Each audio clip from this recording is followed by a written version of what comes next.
Saya kadang ada khawatir, saya barangkali kalau terlalu berani ngomong nanti dilaporkan ke kabar reskrim lagi nanti. Ya, tapi sebelum saya dilaporkan kabar reskrim, akan saya laporkan siapapun yang mengatakan Nabi Muhammad buta huruf. Saya laporkan polisi.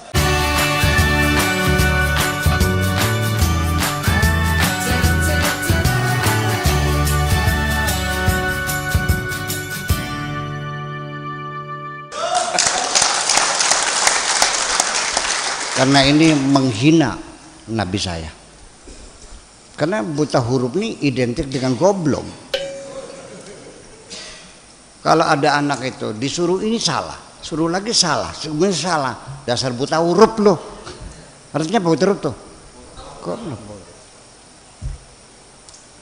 Kita tidak berpikir. Masih ada waktu nggak apa-apa ya? Coba kita berpikir sekali lagi. Ini Nabi buta huruf itu maksudnya apa? Memblow up, menyiarkan bahwa Nabi buta huruf. Apakah hanya sekedar untuk menutup kemungkinan adanya kecurigaan orang bahwa Quran karangan Nabi sehingga harus dibuta hurufkan? Kira-kira begitu. Sekarang saya nanya, ketika Nabi ada di Wahira, ini kan hadis, Nabi lagi bertapa, datang malaikat Jibril terus Iqra. Ini kan si rawi menceritakan seperti teatrikal, seperti teater. Yang bercerita melihat Nabi bercerita, Jibrilnya datang pakai baju putih, sorban putih, bersih, kan begitu. Lalu membuka satu kertas di hadapannya, Iqra. Lalu jawabnya, ini kan tidak menceritakan Nabi pada suatu hari ketika saya sedang khalwat, tiba-tiba saya, kan bukan Nabi yang cerita. Ini orang yang cerita, apa dia hadir di gua itu? Ini kan persoalan. Sudah, ini kita berpikir, pakai jubah, pakai sorban, jahitnya di mana? Kayaknya tetornya apa tetrek?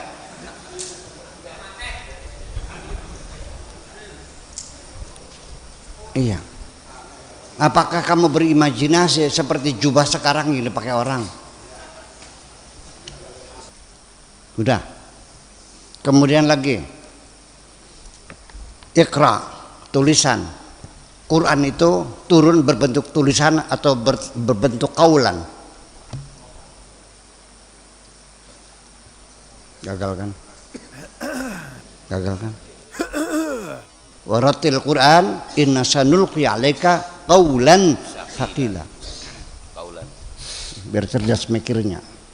Nabi kalau iya betul dia itu buta huruf, kenapa disuruh membaca? Allah tidak mungkin menyuruh orang yang tidak bisa. Ini firman Tuhan, la yukallifullahu nafsan illa wus'aha. Kalau Allah tahu dia buta huruf, tidak mungkin disuruh baca. Nabi disuruh baca, dan kamu mengatakan Nabi tidak bisa membaca, berarti nabimu tidak melaksanakan perintah Tuhan. Pakai logika. Sudah. Nabi Muhammad setiap terima wahyu terus manggil para juru tulis. Kenapa di surat Ibrahim ditulisnya Abraham, lengkap nggak ada ianya. Di surat yang lain pakai Ibrahim, pakai ada ianya. Apakah ini juru tulis ngarang sendiri sesuka-suka mereka atau atas petunjuk Rasul? Jadi bisa baca nggak dia? Pakai logika yang benar. Ayo sudah, sok. Lah ya iya kan gimana sih? Ini gara-gara yang kamu baca Khulasan Nurul Yakin soalnya. Sudah, setelah itu turun ayat Quran. Kan yang pertama iqra bismi rabbikal ladzi khalaq khalaqal insana min 'alaq iqra wa rabbukal akramul ladzi 'allama bil qalam 'allamal insana ma lam ya'lam. Selesai. Kalla innal insana la yatqa kan nanti kemudian. Nah, ketika turun kalla innal insana, oh ini masuknya surat Al-Alaq setelah Allamal insana. Siapa yang nyuruh ke situ? Nabi. Berarti bisa baca dong.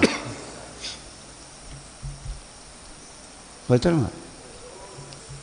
Dan harus tahu bahwa huruf Arab waktu itu baru ada 15 huruf, belum ada titik kok. Ba, ta, sa, ya, na sama gambar jukung.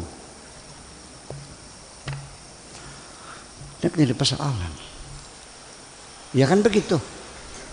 Jadi artinya bahwa nggak masuk akal. Jadi hadis itu dipertanyakan. Dari mana Anda tahu bahwa lagi ini Jibril datang buka lembaran apa ngintek gitu? Atau Nabi yang bercerita? Saya kira akan lebih ideal lagi kalau riwayatnya hadisnya itu Nabi yang ngomong. Bainama kuntu fil ghari idz ja'ani Jibrilu, kan begitu.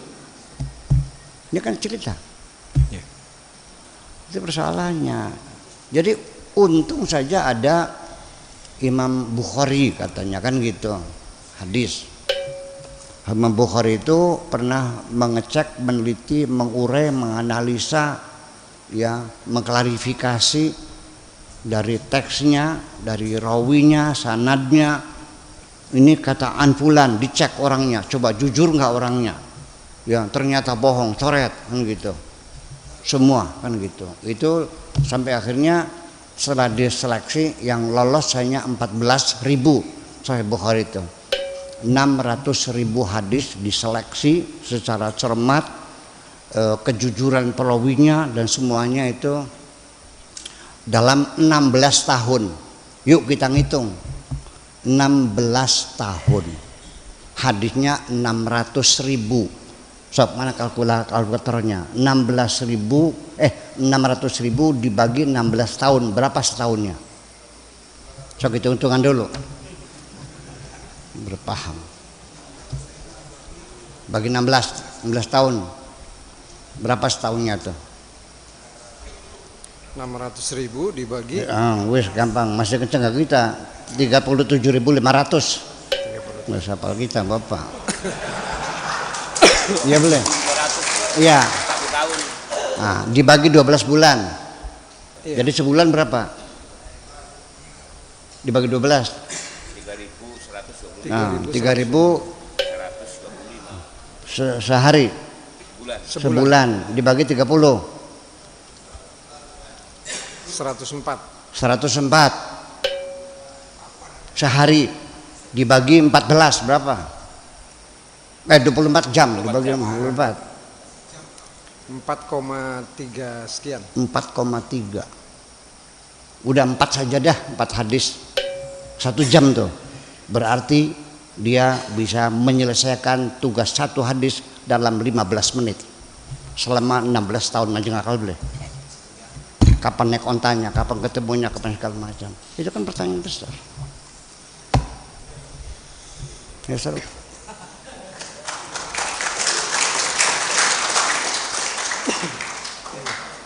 Dulu saya dengan Gus Dur bicara seperti ini. Kata Gus Dur, ya memang begitu Pak Sakur. Saya ini beragama kayak pegang bara. Dilepas nggak boleh, dipegang saya sakit. Ya kan artinya. Oleh karena itu yuk sekarang kita berpikir. Jangan takut murtad dong. Oleh karena itu yuk sekarang kita berpikir. Jangan takut murtad dong. Jangan takut murtad dong. Daripada kamu mempercayai sesuatu yang tidak benar. Betul nggak?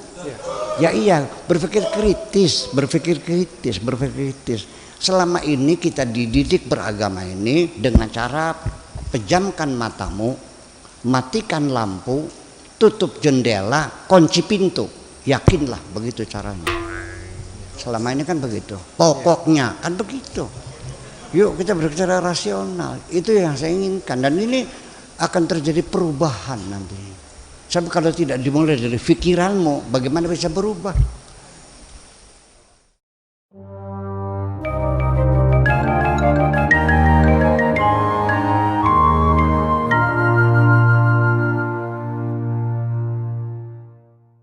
Dan biasanya seluruh orang muslim, ustadz-ustadz, kiai-kiai mengatakan orang-orang muslim, Quran di seluruh dunia satu teks, satu tulisan, satu bacaan, tidak ada perbedaan varian-varian teks.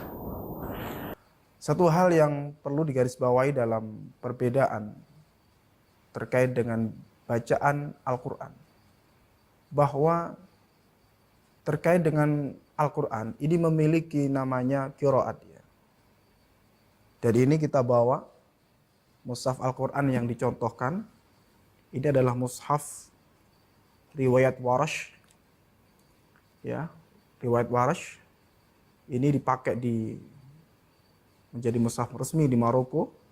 Kemudian yang ini adalah mushaf dengan riwayat Ad-Duri dari Abu Amr. Kemudian ini adalah mushaf dengan riwayat Qalun dari Imam Nafi. Ya. Misalnya dalam surah Al-Baqarah ayat kedua, surah kedua ayat 85. Wamallahu bighafilin amma ta'malun dalam riwayat Hafiz. Sementara dalam riwayat Warash itu dibacanya wamallahu bighafilin amma ya'malun. Ta'malun Hafiz dan ya'malun riwayat Warash. Itu dia katakan sebagai bentuk perbedaan.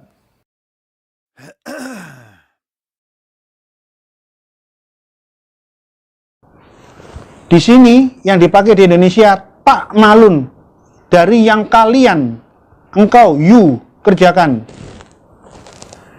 Versi Maroko bigofilin ama ya'malun, yang mereka. Di sini kalian kerjakan. Di Quran Maroko bukan you tapi they dan.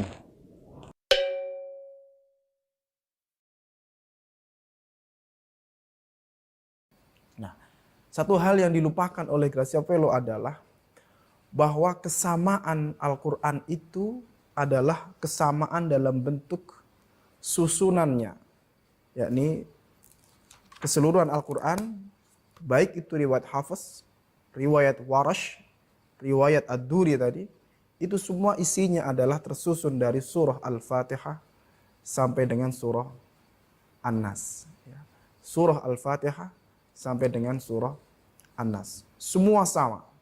Baik itu mushaf yang ada di Indonesia maupun mushaf yang ada di dunia Islam yang lain, termasuk yang dicontohkan dari Maroko.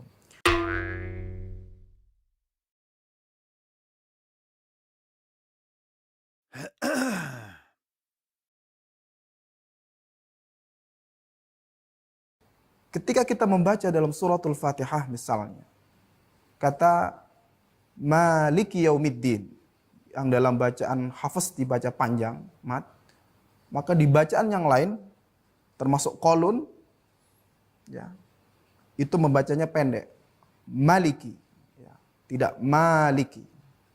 Ini namanya varian, bukan perbedaan. Istilahnya adalah multiple reading, perbedaan dalam pengertian varian bacaan. Kita boleh membaca dengan Malik panjang atau Maliki dengan bacaan pendek. Tapi intinya bahwa bacaan Al-Quran itu tidak tunggal. Bacaan Al-Quran tidak tunggal. Nabi hanya mewanti-wanti di antara 7 huruf itu faqra'u ma tayassara min. Bacalah olehmu di antara yang varian yang ada, mana yang paling mudah. Mana yang paling mudah. Dan dalam konteks sekarang ini, bacaan yang paling mudah di dunia Islam itu adalah dengan riwayat Hafiz dari Asim. Namun di Maroko, justru mereka yang lebih familiar, lebih mudah menurut mereka adalah bacaan Warash An-Nafi. Demikian penjelasan terkait perbedaan varian bacaan qiraat itu sudah terjadi di masa Rasulullah Sallallahu Alaihi Wasallam dan semua sudah tercover dalam mushaf-mushaf yang ada, baik itu riwayat Qalun, baik itu pada riwayat Ad-Duri maupun riwayat Warash An-Nafi.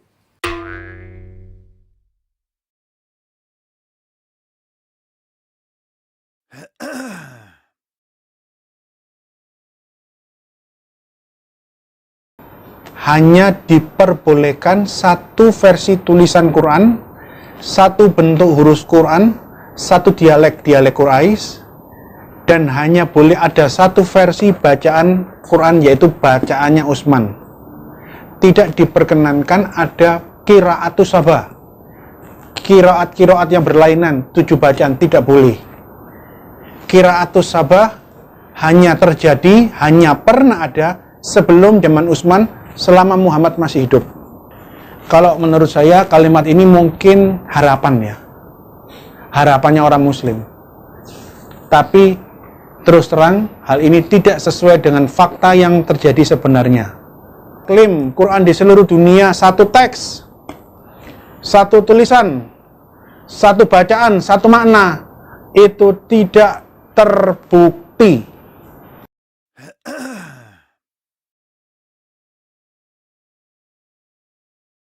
Oleh karena itu, yuk sekarang kita berpikir, jangan takut murtad dong. Daripada kamu mempercayai sesuatu yang tidak benar. Iya dong. Iya. Saya kira semacam itu deh. Nanti kita lanjutkan dah. Ya, makasih. Makasih. Oke.